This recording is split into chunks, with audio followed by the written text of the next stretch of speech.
¿qué tal? ¿Cómo están ustedes? Les damos la bienvenida a la entrevista del domingo de Portavoz Noticias. La invitada a la conversación de esta semana la tenemos ahí en pantalla, es la ministra del Trabajo y Previsión Social, María José Saldívar. Bienvenida a esta conversación con las regiones de Chile. ¿Cómo está? Muy bien, muchas gracias. ¿Cómo estás tú, Scarlett?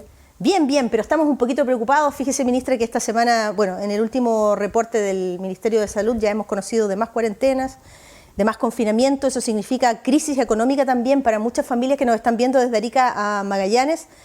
Hace algunas semanas conversábamos con la ministra de la Mujer, Mónica Salaquet, y ella nos decía que antes de todas estas crisis, estallido social, pandemia, la fuerza laboral estaba compuesta en mayoría por las mujeres, pero después de todo esto hemos retrocedido una década. ¿Cómo ha golpeado el empleo femenino, por ejemplo, todo aquello que nos está ocurriendo? Bueno, efectivamente el impacto dentro del grupo de las mujeres ha sido muy profundo.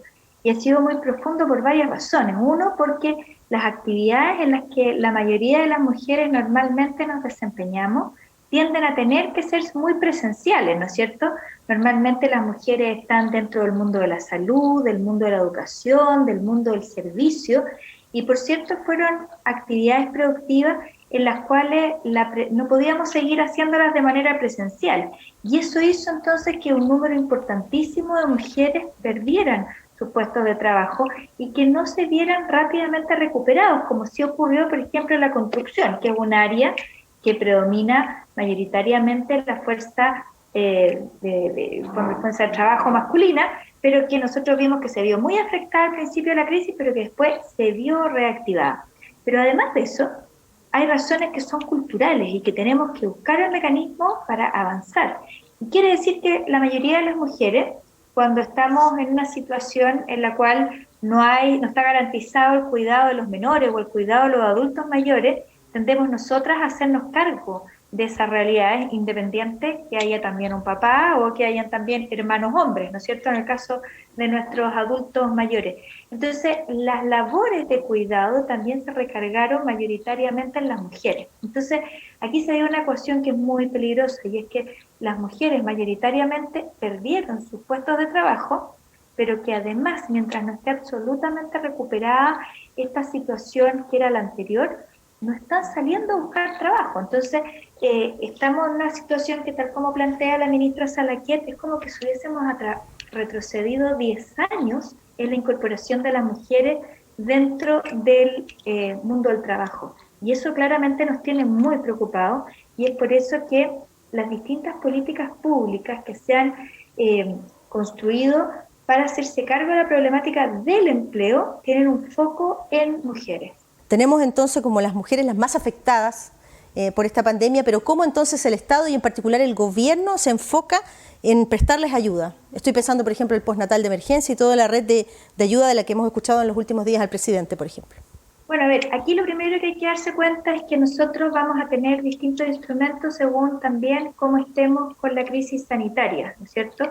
Porque mientras estemos con una situación de tantos miles de chilenos en cuarentena, que es la que estamos viviendo hoy en día, hablar de políticas pro empleo o de incentivar el empleo es muy complejo. Nosotros estamos viendo que normalmente cuando hay cuarentena tenemos una mayor cantidad de trabajadores acogidos a la ley de protección al empleo o trabajadores que por ser informales no puedan desarrollar sus funciones.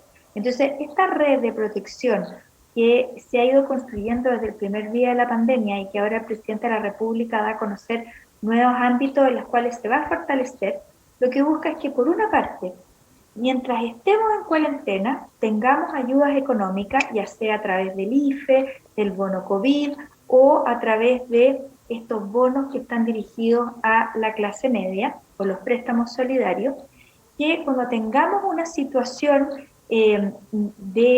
sanitaria que nos permita salir a trabajar, tengamos todos los subsidios al empleo, ya sea los subsidios contrata o regresa, y ahora este nuevo subsidio que se le va a entregar directamente al trabajador que sale a buscar trabajo, es decir, ya no solo el empleador va a recibir un subsidio por contratar a un nuevo trabajador, sino que también ese trabajador que sale a buscar trabajo también va a recibir un subsidio.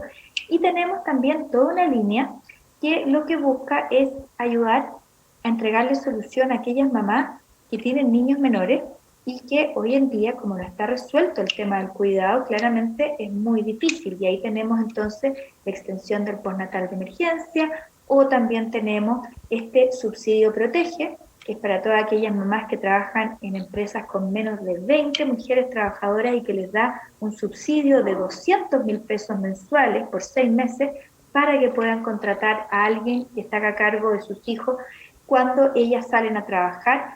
O también tenemos lo que es crianza protegida, que es una ley que a mí me gusta mucho porque es una ley que fomenta la corresponsabilidad, permite tanto al papá o a la mamá, que aquí la verdad que resulta bien paradójico que siempre hablemos de medidas para que la mamá pueda salir a trabajar cuando los hijos son de dos. Exactamente. Bueno, en la ley de crianza protegida lo que busca es que las mamás de niños y papás de niños menores de 6 años, que claramente ninguna de nosotros dejaría un niñito de esa edad solo, tenga la posibilidad de acogerse voluntariamente y unilateralmente a la ley de protección al empleo y de esa manera poder quedarse en casa cuidando a los menores. Entonces, es una red porque vamos a tener distintos instrumentos según el estado o la situación en la cual estemos. Ahora, hay gente que se estará preguntando si las ayudas del Estado o del gobierno no me llegan. Probablemente una alternativa que estén evaluando mucho sea un tercer retiro del 10% de los ahorros previsionales. Y ustedes como gobierno han dicho no estamos de acuerdo. Para tener una dimensión de lo que ha ocurrido de aquí para atrás es que 3 millones de personas se han quedado con 0 pesos en sus cuentas y por lo tanto uno se pregunta qué jubilación van a tener. Y será una mochila grande para el Estado de Chile. Cuando ustedes evalúan lo que se está comenzando a discutir en el Parlamento, ya pronto lo veremos probablemente después de las elecciones, discutiéndolo en mayor detalle en la sala, ¿cuál es la opinión que se han formado?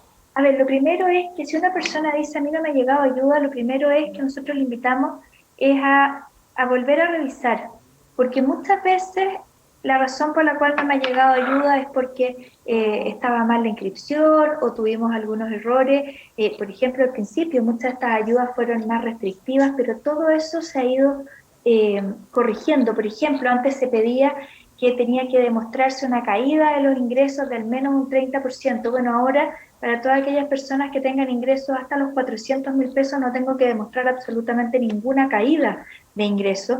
Y lo mismo ocurre si es que yo tengo ingresos superiores, voy a tener que solamente demostrar una caída de un 20%. Por lo tanto, se están flexibilizando porque queremos que haya más personas que para poder enfrentar esta situación que es muy compleja y que por lo menos yo no tengo recuerdo de haber vivido nada igual en nuestro país, tengan la ayuda por parte del Estado y que no saquen sus recursos, que el día de mañana los van a necesitar de manera muy intensa, porque cuando llega el momento de la vejez no hay otra forma para poder solucionar esos problemas. Antes de tomar ciertas decisiones, primero se evalúen estos instrumentos, que se vean a cuántas personas van a llegar. Nosotros tenemos que tener claro que tenemos ya 3 millones de personas que no tienen fondos en sus administradores, por lo tanto no van a poder retirar absolutamente nada. Y si es que se aprueba este tercer retiro, estaríamos hablando de que 5 millones de personas no tendrían la posibilidad de retirar y que se quedarían sin fondos en sus cuentas. Y esto acá es una enorme carga no solamente para el Estado, sino que también para la sociedad en su conjunto. Estamos hablando que desde los años 90 se había buscado a través de muchas políticas públicas de sucesivos gobiernos de distintos colores políticos hacerse cargo de lo que era la pobreza en la tercera edad, y estaríamos condenando a toda una generación a que realmente estuviera en una situación muy compleja. Y es por eso que como gobierno lo que nosotros queremos hacer es entregarle solución a la familia, y por eso se están poniendo a disposición para poder entregar estas ayudas 6.000 millones de dólares más de todo lo que ya se ha puesto, pero al mismo tiempo, ojalá poder a la brevedad aprobar una reforma a las pensiones que nos permita subirle las pensiones de manera significativa a todos los actuales pensionados y a todos los nuevos pensionados, porque tenemos esa deuda. Nosotros necesitamos mejorar las pensiones de la clase media, de las mujeres, así como ir reforzando la posibilidad que todos quienes son aún jóvenes y están todavía cotizando, puedan a futuro tener una mejor pensión. La pregunta es cuál es la propuesta del gobierno en materia de reforma a las pensiones y la ministra del Trabajo la va a responder al regreso de esta pausa. No se vaya.